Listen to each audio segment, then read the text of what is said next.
1517, un religieux austère se révolte contre la vente des indulgences.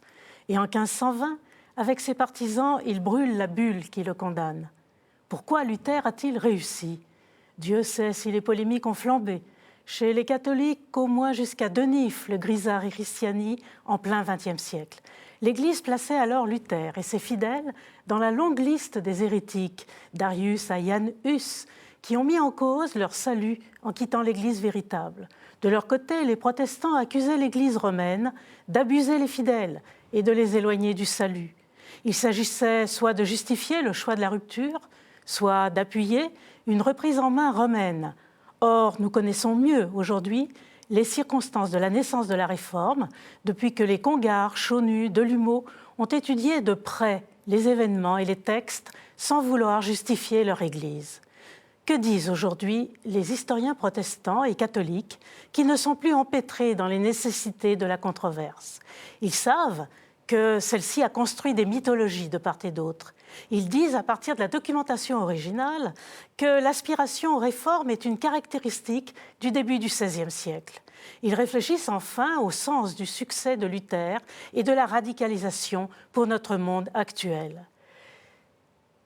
Longtemps, pour les protestants, la Réformation fut une étincelle qui a fait exploser le système décadent de l'Église catholique et provoqué l'ouverture du monde moderne. Or, aujourd'hui, historiens et théologiens des confessions diverses comme Ernst Schilling, Wolfgang Reinhardt, Thomas Kaufmann, ils le disent, il y a bien eu une réforme en continuité, commencée avant Luther et poursuivie par le Concile de Trente. Qu'est-ce alors que la réformation luthérienne? Est-ce une mutation qui répondrait mieux aux besoins politiques et religieux de son temps, ou bien l'affaire d'un homme angoissé? Les métaphores, en effet, de l'émergence ou de la mutation n'expliquent pas tout. Luther n'allume pas le baril de poudre des abus, car comment comprendre l'absence d'explosion réformatrice dans l'Italie des Borgia et de Jules II? L'historien qui, au contraire, insiste sur la continuité des réformes depuis le Moyen-Âge, ne dit pas pourquoi Luther a réussi. Les meilleurs théologiens actuels, comme Thomas Kaufmann, estiment que Luther est l'homme d'une instabilité culturelle et politique autour de 1519. L'humanisme critique et l'élection impériale permettaient le déploiement d'une idée de rupture. Mais il faut encore ajouter le choix des princes et des laïcs qui suivirent Luther.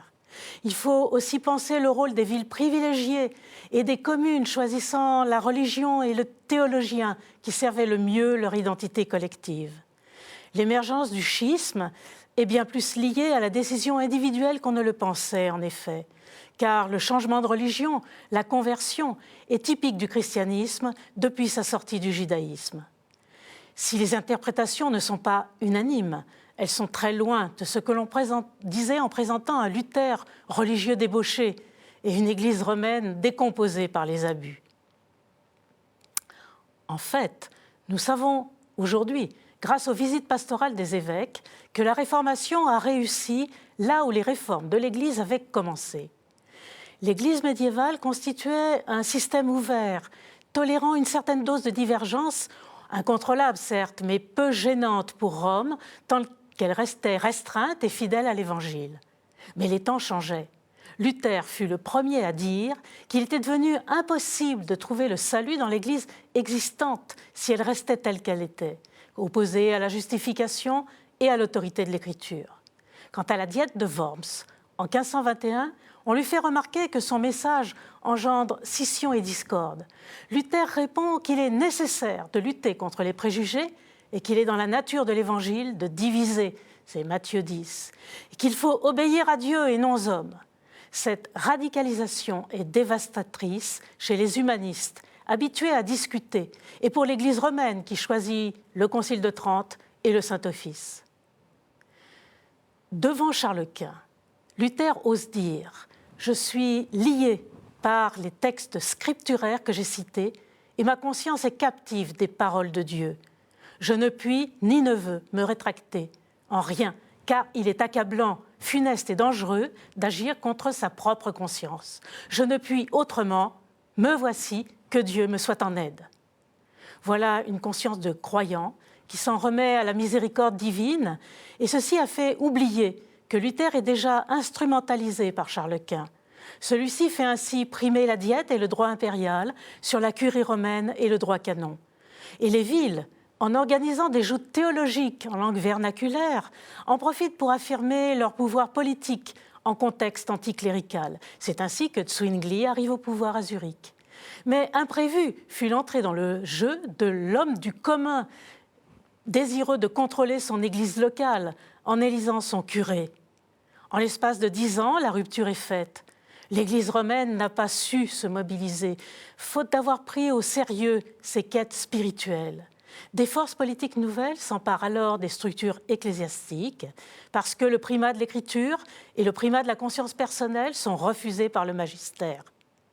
Luther est au fond un témoin des effets du choix religieux en situation de crise.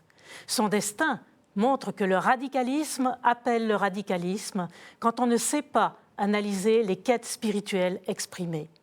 À nous, catholiques, il ne nous reste qu'à écouter le bénédictin Sartori et le jésuite Rahner en 1961. Malgré le nom que l'Église lui oppose, nous voulons, nous aussi catholiques, entendre sa parole, dans la mesure où elle est un témoignage en faveur de l'Évangile, afin que nous soyons enflammés, nous aussi, de l'amour de Dieu qui brûlait en lui.